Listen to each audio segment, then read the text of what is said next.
नमस्कार मंडळी, कशा आहात? मजेत ना? मजेतच राहा. आज घरामध्ये एक चिपचा पॅकेट होता आणि त्याच्यासाठी दोघंही नातवंड भांडण करत होती.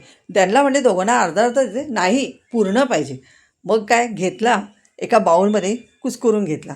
त्याच्यामध्ये चणे टाकले, शेंगदाणे टाकले, घरी जे आपलं असतं ते थोडंसं फरसाण टाकला, शेव टाकली, बारीक चिरलेला कांदा, एक टॉमॅटो, थोडीशी मिरची, चाट मसाला, थोडीशी साखर आणि मीठ चवीनुसार आणि वरतून थोडंसं अर्धा लिंबू पिळला.